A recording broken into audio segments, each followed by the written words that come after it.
What's going on, everybody? The Air Raid Lord is here, back to review the Patriots weekly games for the 2018 season.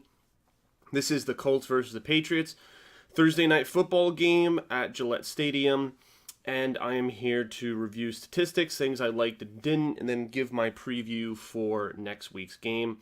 Sorry I couldn't have the jersey this week. I did mention that I'd be in slightly different settings for this vlog. As you can tell with the disheveled hair, and I'm sporting the Brady beard a little bit here. Just all around, kind of in flux with different things. That's neither here nor there. I wanted to talk about this game because I did have some opinions of plays that happened in this game.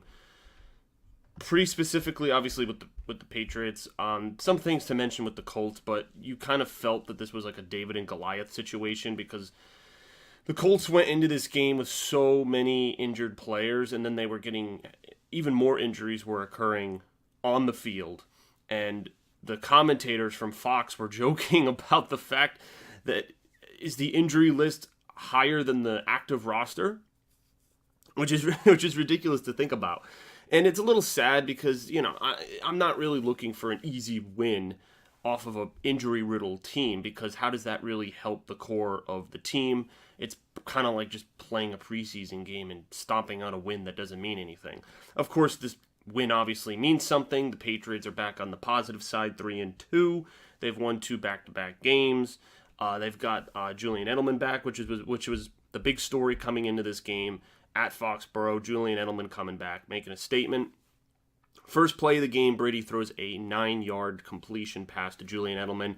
Just like literally the first snap of the game, because the Patriots got the ball, the Colts deferred, and it was nice. Like, Julian Edelman seemed like he just started back up. And it's kind of funny because this Super Bowl was the last major game that he played, because as you know, he was injured for the entirety of the 2017 season when he got ACL tear against the Lions, and then suspended for the 4 games this season, which was frustrating. An unknown substance that it just flared up out of nowhere. So those games are in the past. Even last night's game is in the past. But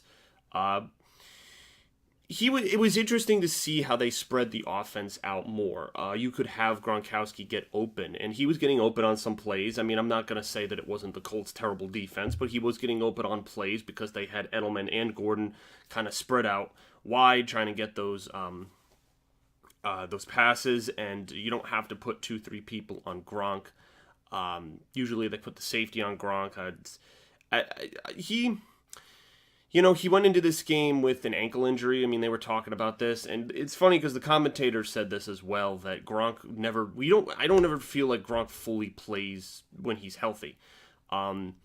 Because he's had so many big injuries in his career that he's always kind of playing banged up. And so he had an ankle injury going into this game. He played the whole thing. The only good news is that he has 10 days to rest and recover, going into a very, very big game the following week, which I will discuss, not now, but just want to focus on the Colts for now.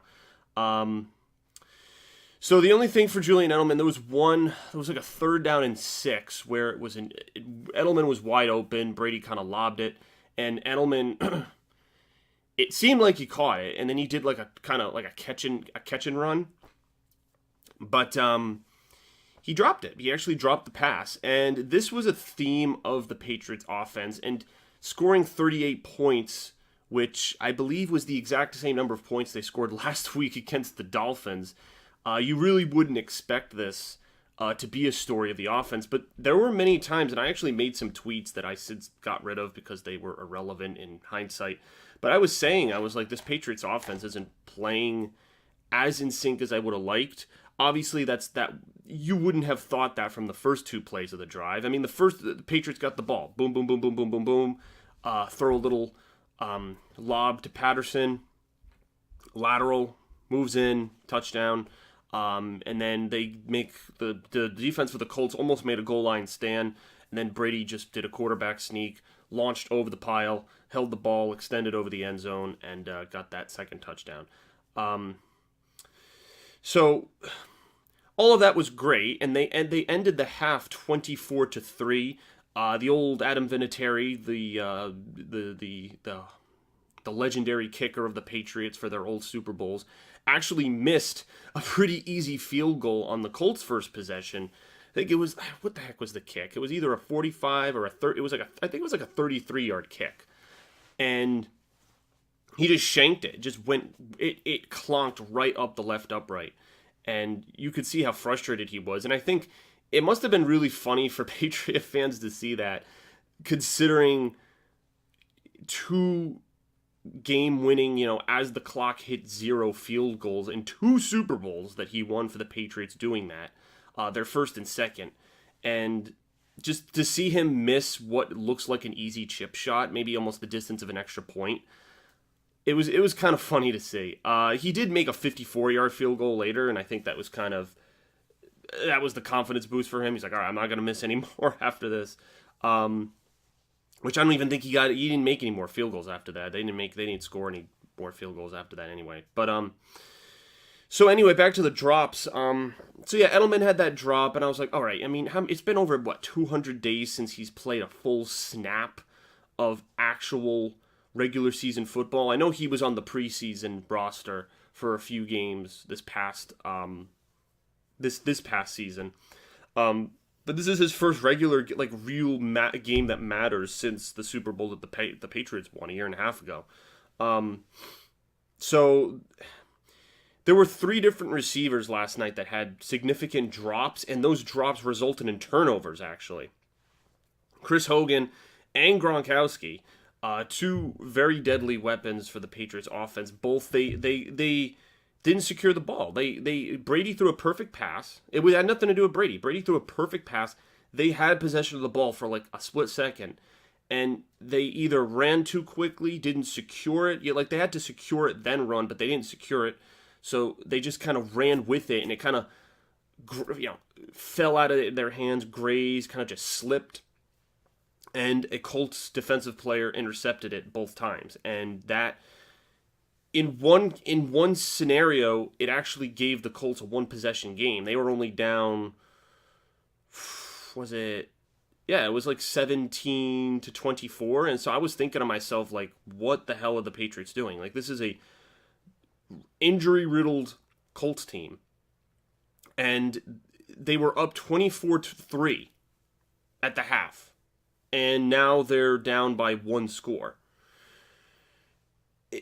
Many times, one of those drops where Gronkowski had the turnover, Edelman had the drop, those were all deep in red zone territory for the Colts, so they would have come away with a touchdown, a field goal at the very least, to extend that past that lead. Now, the defense for the Patriots, although I still think they're terrible at third down efficiency. I think they're ranked really low in the league for third down efficiency. They were, again, Andrew Luck, not the best. And there were some throws where he was throwing lasers, which I was impressed with. I mean, he's a decent quarterback. But there were some interceptions and some turnovers that the Patriots forced. McCourty actually ripped the ball when a receiver for the Colts was down. They traded turnovers because Brady had the turnover, and then they traded turnovers. So it was just, and then I think there was a turnover after. So there were so many turnovers this game. But you would expect that from the Colts. You really wouldn't expect that from the Patriots, especially with their big receivers. And you could see Gronkowski on the sideline was like, oh my gosh. And this was when it was going to be a 1-score game, and so they were nervous. Can we keep this lead? They ended up getting a takeaway. Andrew Luck. But he just buckled and choked it. And so, what can you expect? I mean, you could expect this from a team that had this many injuries as the Colts. T.Y. Hilton not being in the game was a pretty big blow to the Patriots, the Colts. And just all over the place. There was one of their linebackers who got a concussion, who he didn't think he had one, and he wanted to stay on the field, and he was getting angry. And yeah, I mean, it's nothing you ever really want to see from a team like that. James White, though, man, he's one of my favorite players to watch on the Patriots offense. He's a receiver, running back. I mean, this guy is a versatile weapon of the Patriots, and it's great. It's great. It's great. I love watching James White. He got a touchdown. Yeah, and it's just, there was trust. I remember, like, Brady set it up. He faked. He drew the whole defense with his eyes. He faked. And then James kind of went to his knees and caught the ball as he was falling. It's good football. Great to see. Let's see. This is actually, I'm looking at the detailed first quarter list here. I mean, look at the time of possession.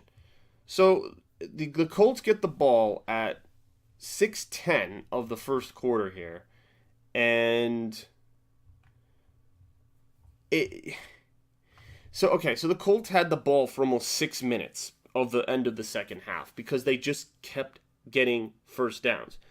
So look, 1st and 10, 1st and 10, 2 and 9, 3rd and 5, 1st and 10 conversion, 1st and 10, 2 and 1, 1st and 10, 2 and 2, 1 and 10, 2 and 9, 3rd and 9, and then they went to 4th. And then, yeah, Vinatieri misses a 30, so it was a 38-yard field goal. No good, hit the left upright. The Patriots had 58 seconds. Pass to James White. Yep. So, yeah, that was the end of the first quarter. And I'm looking for when the tides kind of changed here because, yeah, Allen punts. I mean, you know, there were some times where I thought with their offense, the Patriots shouldn't, you know, they should have been getting more first down conversions. Again, with 38 points, it's like, how can you complain about this? The reason I'm bringing all of this up is because it's points of contention for games that really matter. And when I say matter, I mean the ones that are against very tough opponents, such as next week against the Kansas City Chiefs, which, yeah, depending what happens in Jacksonville, with Jacksonville this weekend, the Andy Reid's team could be 5-0 coming out of that game, and they could be literally an undefeated team coming to Foxborough to make their stamp. And literally, like, who else can stand in their way after that? Like, because it was either going to be Jacksonville or the Patriots that were going to force this team to have at least one loss this season. Because at this rate, I mean, they could freaking have home field advantage in the AFC Championship, for crying out loud. Like, if we have to go to their territory and it's a loud game, and I don't know if we're going to be able to pull it out in that case. Again, too early to see. I mean, you could say the same about Jacksonville. My original pick was Jacksonville and the Rams, but at this point, I might want to make it a toss-up between Jacksonville and the Chiefs, really depending how this week's game goes, because this could potentially be a divisional, if not an AFC Championship game that's coming this Sunday, really. It just depends the consistency of the Patriots overall. I'm looking for some of these things here. Swoop and score, yeah. Miscellaneous statistics. Yeah, so actually, I guess I'll end with this last statistic. 500 touchdown passes. Tom Brady. Tom Brady with 500 touchdown passes is an incredible feat. He moves up in the ranks with Brett Favre and Peyton Manning. Very, very cool. And of course, who could have predicted? A lot of people were saying this on Twitter. Who could have predicted it? But it was actually Josh Gordon who was the recipient of Tom Brady's 500th touchdown. That is amazing. It was a play where Brady had all year. He could have done some gardening and taken a nap, and he still would have been protected in the pocket. He had all day standing there like a statue, and I forget how many yards it was, but it was a deep ball. I mean, it was probably like a 30, 40-yard throw, and Gordon got open in the end zone just between two defenders, and he hauled that thing in, man. Probably felt really good for the Patriot fans there. That's just, a player that people are comparing to Randy Moss to have that be your 500th touchdown. That's pretty freaking cool, man. So, yeah, congrats. If Tom Brady gets 9 more touchdowns, he will surpass Brett Favre, and then I don't know how many he needs to surpass Peyton Manning.